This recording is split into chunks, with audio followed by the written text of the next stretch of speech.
The thing is with Kemi Badenoch is we're in two different places on this, aren't we? Because I'm thinking she came into the Daily Tea last year, and one of the key points she wanted to land is that she understood the importance of making some noise.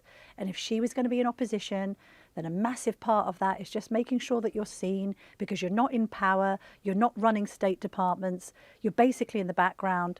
Nobody's really listening because all of the attention is focused on Keir Starmer and his cabinet, the people actually doing stuff rather than campaigning from the sidelines. So you've got to kind of rise above the white noise and say something. I suppose Ian Duncan Smith will have talked about turning up the volume on The Quiet Man. Is she just too anonymous at the moment? She's getting lost in a sea of right-wing blokery. I think it's slightly odd, definitely. As leader of the opposition, you only have a few moments when you can seize the agenda or lead the agenda. What we were discussing yesterday in the podcast about grooming gangs, should there be a public inquiry? On X, Kemi Badenoch has demanded a public inquiry across the UK into grooming gangs and child sexual abuse. But she's done nothing broadcast or newspaper interview since before Christmas. The fact that we've not heard from Kemi Badenoch, I think, is probably a misstep in these last few days. But where we do differ, I think, slightly, is that I think that Kemi Badenoch should not be jumping on every passing headline chance for her, and should leave it to her sort of shadow cabinet troops. Yes. She's left it to Chris Philp, the shadow Home Secretary, today Robert Jenrick, the shadow Justice Secretary, which we will get onto a little bit more detail for the moment. But I think in this instance, I don't think generally, but in this instance, she has missed a moment where Kemi Badenoch should be leading this debate, because they have committed to this vote tomorrow, which Labour is going to whip against. They're going to be demanding in Parliament that there is a UK wide inquiry and into grooming, and so there is they've made this into a political thing they want to fight on, territory they want to fight on. It is a significant moment, and I think Kemi Badenoch is too quiet.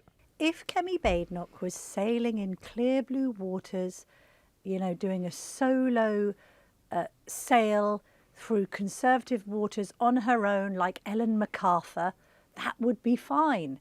The trouble is that there are other sharks in these waters fighting for the same territory. She's not just competing against Nigel Farage for airtime on these issues, for the airtime for the right-wing response to some of the problems that the government has faced in recent months.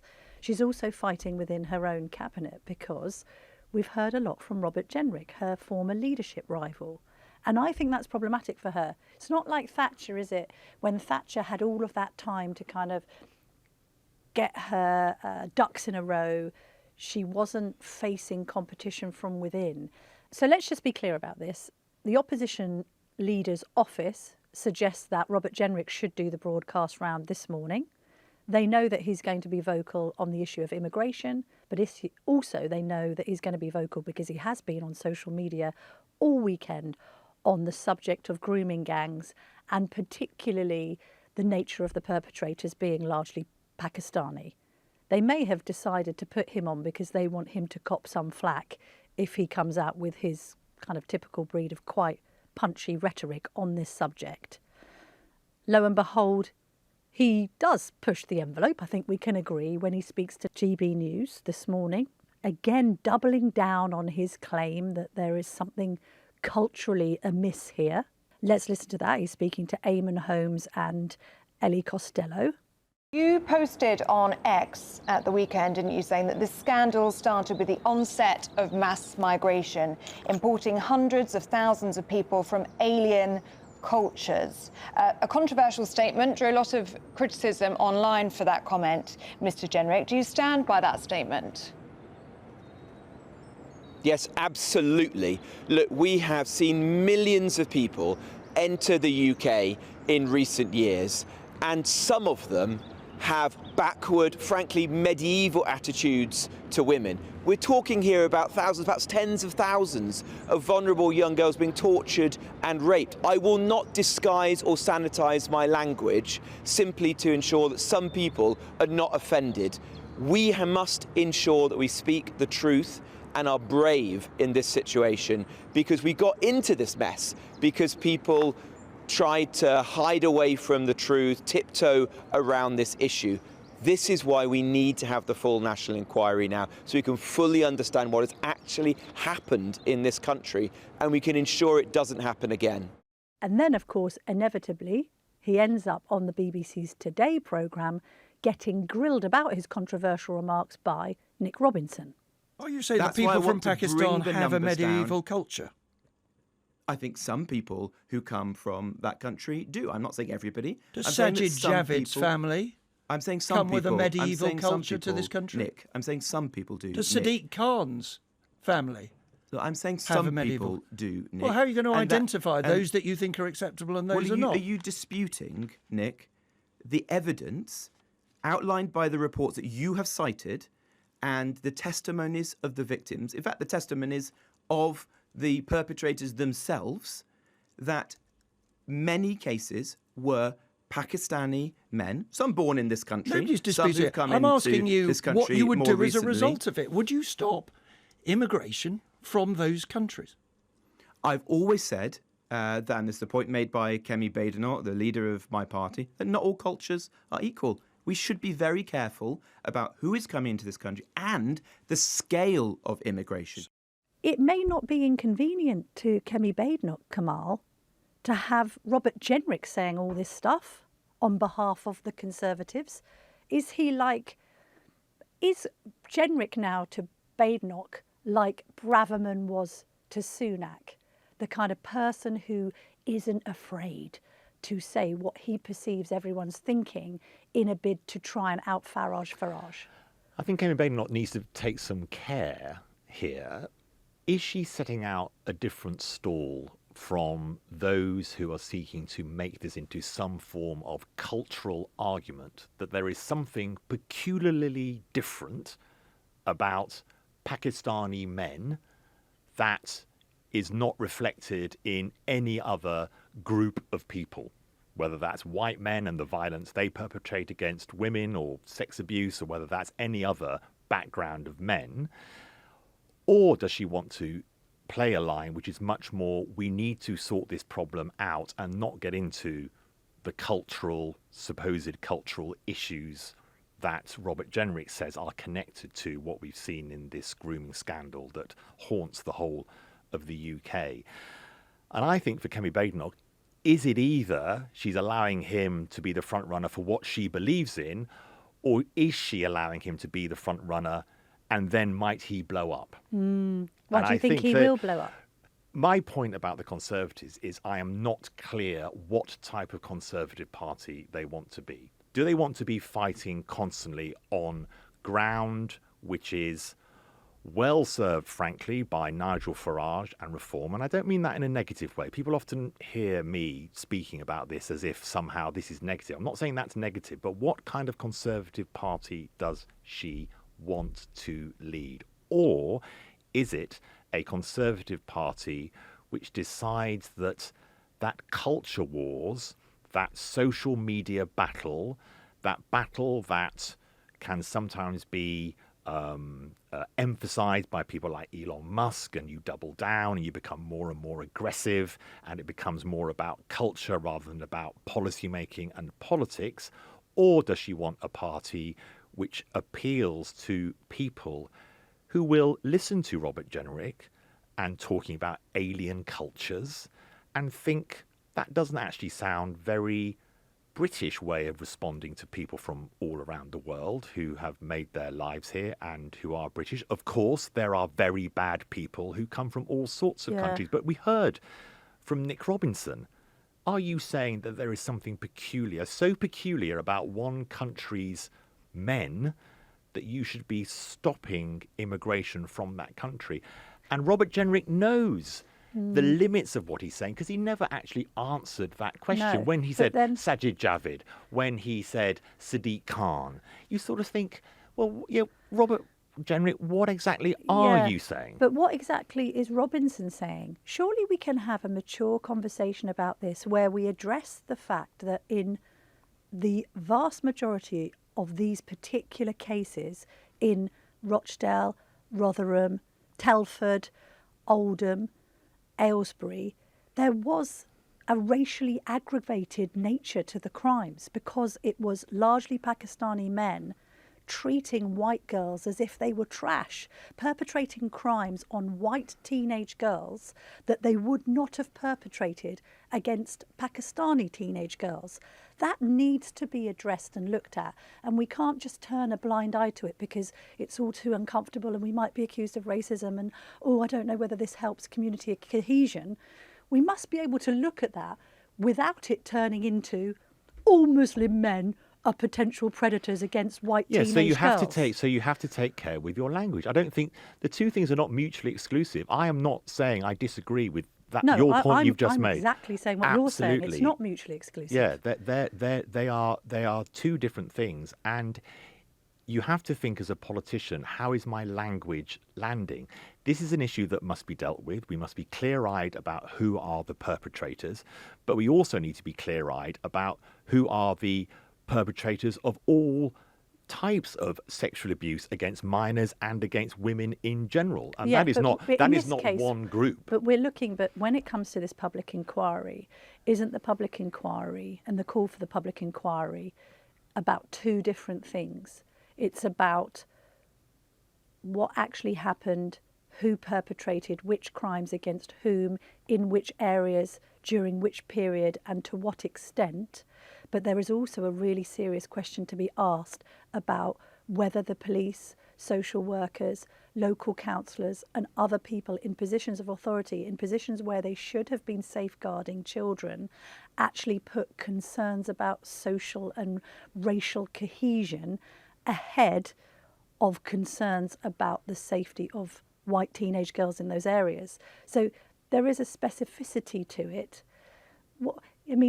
Jenrick, of course, and his people are sort of suggesting that he is absolutely not on manoeuvres, Kamal, because he is supporting Kemi Badenoch, who has offered him a prominent role in her shadow cabinet. We are only 2 months into her leadership, so this is absolutely not the time to be challenging her authority. But is there a sense in the background of this that there is a caucus of thought within the Tory party that maybe Badenoch might not go the distance, and then an energetic and vocal and a little bit Faragean Robert Jenrick is waiting in the wings to swoop in and take over? Kemi Badenoch can protect herself from that, and dear God, for all of us, I am sure we do not want to see another Conservative Party leadership election, and that will certainly not be good for the Conservatives. And look, I think that quietly there is some better news in the polls, for example, from Kemi Badenoch than some of the arguments that we're seeing in the headlines. They've made some council by-election gains. Labour has lost 5 times as many council seats as it has won since the general election, losing 33 seats in by-elections across England, Scotland and Wales, and only gaining 6 since July. Tories have gained 24 seats. Reform have also gained 7. And the Lib Dems and Greens have added 2 each. And also, we had this More in Common mega poll over Christmas, which said that if the polls were to be believed in and we had an election now, of course we're not going to have an election now, but the Conservatives would climb from 121 seats to 208 seats, and Labour would be reduced from 411 to 256. But maybe even the more significant news is that Reform would go from 5 seats to 71. So not all bad news. The key thing for Kemi Badenoch to defend herself in this type of situation from anyone speaking about is anyone on manoeuvres is clarity. What kind of Conservative Party is she leading? You are absolutely right that it's a perfectly legitimate debate to have about who are the perpetrators of this outrageous grooming scandal that we have been covering on the podcast and across the media for the past few days. That's the first thing. Does that then segue into a discussion about alien cultures? That's a kind of secondary point. Now, Kemi Badenoch may decide, yes, it does. She's obviously raised that issue before, that some cultures are not as equal as other cultures. Does she want to go in that route, or does she not? And I think the problem that Kemi Badenoch needs to consider is, if there is a lack of clarity, the people who may want to manoeuvre against her will move in to fill those gaps. And what I'm not feeling yet from Kemi Badenoch, and she's got this whole year ahead of us, and she's doing a lot of party reformation and rebuilding, the whole policy proposal from the Conservative Party, is quite yet what kind of Conservative leader is Kemi Badenoch. And just to go back on the point you made about Margaret Thatcher and her first few years in power from 1979, she was actually surrounded not only by what were then called the Wets, who were not in agreement with her economic policies, but also she had a very grumpy Edward Heath almost literally sitting right behind her.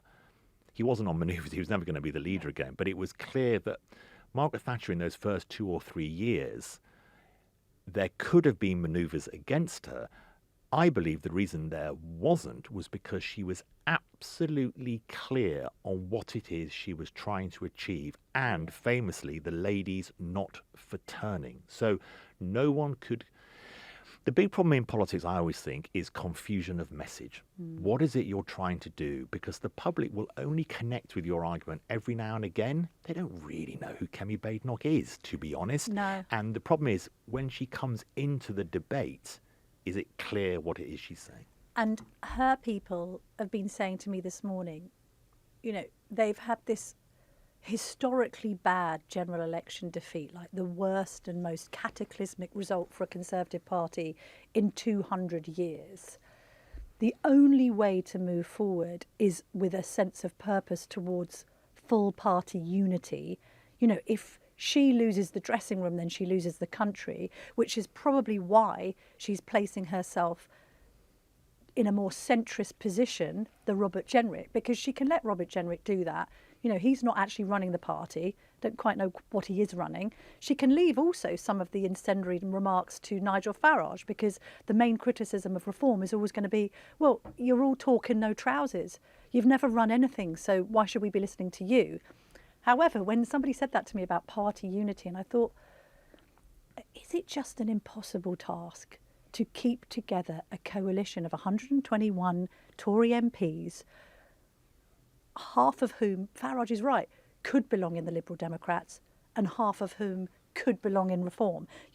There'll be as many Tory MPs that agree with you that they feel uncomfortable about the idea of talking about alien cultures, and then the other half will be perfectly comfortable and secretly championing Jenrick.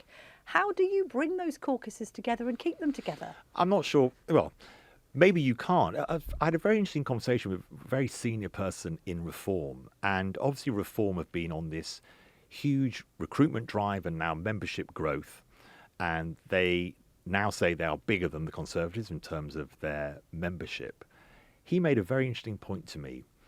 Every person that joins Reform is one less person who may have joined the Conservative Party and pushed it a bit more aggressively to the right. Yes. And so the people that are left in the Conservative Party or decide to renew with the Conservative Party are more naturally going to be of the, I don't like the word centrist because it is criticised for very good reason, but the centre of the right. They are more likely to be more traditional Conservatives who do feel uncomfortable about this sort of alien cultures, this slightly more red meat tone. But when you say they're going to be the people. traditional They're going to be the people, though, that are going to be the members of the Conservative Party, because those who don't agree with that approach, well, they've got a very happy home with Nigel Farage. But when you say traditional Conservative makes me think of Margaret Thatcher, whereas you're suggesting that traditional Conservative values are more one nation ones. No. I agree with you. I think traditional Conservatives, with a small L liberal, small state, pro-market, is Margaret Thatcher. I would call her a traditional Conservative. I think what the Conservatives then became was far too centrist for its voters. Under Boris Johnson, Rishi Sunak, after COVID, But Margaret Thatcher, I would describe as Yeah, a I wouldn't- traditional conservative. And not I think Rory Kemi, Stewart, though. No, not Rory Stewart, exactly. And I think that Kemi Badenoch's best route to bring the Conservatives back to power is rediscovering small state, pro the rule of law, pro markets conservatism, and moving away from the flirtations with, climate policies, with the big state spending, with I can solve everything, which came, in the aftermath of the Boris Johnson efforts to create a much bigger tent conservatism, which tried to ape what Blair did in 1997. But then this worries me, and I hate saying this as a woman, but it's like, at the moment, it seems like this thoughtful, considered, quite intellectual young black woman is being drowned out by a bunch of blokes in a kind of political, I mean, I won't use the phrase, but, genitalia swinging exercise. Do you know what I mean? Like, she can't be heard for all these narcissistic figures and massive egos sort of shouting over her. I wonder if the electorate will turn around and say, well, hang on a minute, should we listen to the person who seems to be really thinking this through? The social media era doesn't really allow for that, the prosperity of those sorts of people. Lots of people have criticised my sort of points around Margaret Thatcher, saying I think you said it, Camilla, she didn't live in a social media age, and she didn't have Nigel Farage. Her danger were the wets. Yeah. She was seen as almost the Nigel Farage of her day, that was as far right as you could go in that era. And so, yes, her weaker flank was the centrist flank. Should we hear from you about what you're feeling about how Kemi Badenoch has performed so far? Joe Pendlebury comments on the Telegraph website, one would have expected at this stage that she, Kemi, would be gathering the foremost Conservative philosophers and strategists around her, but from what I have heard, she remains aloof. The Tory party is broken. Badenoch won't be the one to fix it, if indeed it can be fixed at all. And John Mitchell says, Badenoch is picking the wrong fights. She needs to keep pulling apart Labour policies, taking real-world impacts and consequences on businesses and individuals with examples. Labour are the ones in the chair and making the decisions, not a minority party.